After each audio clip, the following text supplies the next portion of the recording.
Le nom Molly Sabata correspondrait à sabot mouillé ou mouille savate en langage franco-provençal qui était celui de la région. Albert Glaise était un peintre parisien qui est à l'origine de la peinture cubiste et qui est un théoricien de la peinture cubiste. Il avait épousé Juliette Roche, qui elle-même était peintre, dont le père, Jules Roche, était député, sénateur, ministre de la Troisième République et qui habitait Serrières. Et les Glaise ont quitté Paris pour venir habiter à Serrières. Et c'est là qu'ils ont été très intéressés par la propriété de Molly Sabata et qu'ils ont eu ce projet d'en faire une maison d'artistes.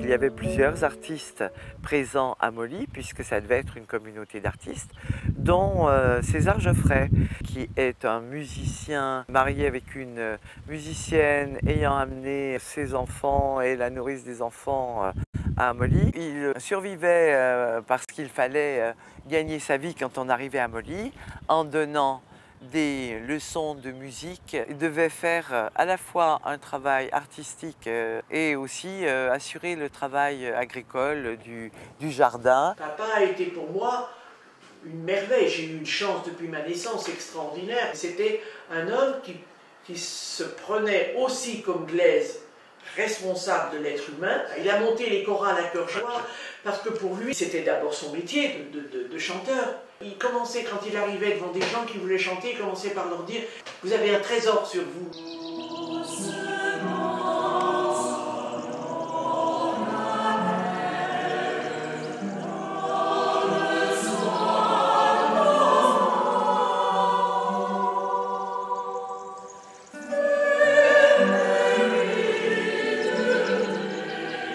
Anne Dangar est arrivée en 1930 pendant le séjour des Geoffrey. Anne Dangar était professeure de dessin à Sydney. Son maître en Australie travaillait encore dans le style impressionniste et elle voulait connaître les nouvelles tendances de la peinture et elle avait été particulièrement impressionnée par les œuvres d'Albert Glaise. Anne Dangar croyait arriver dans une collectivité d'artistes, mais qu'elle serait rémunérée. Et elle a découvert en arrivant ici qu'elle devrait gagner sa vie pour réaliser son œuvre. Et il a fallu pour ça qu'elle abandonne son rêve de peintre et elle a choisi le métier de potière. Elle enseignait le dessin aux enfants de Sablons, de Serrières, tous les jeudis matins. Et elle leur enseignait selon une méthode qui était celle enseignée par Albert Glaise. Et elle est devenue l'âme de Molly Sabata quand les Geoffrey vont partir.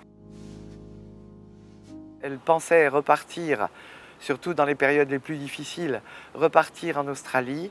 Et en fait, au moment de prendre la décision, elle ne le fera jamais.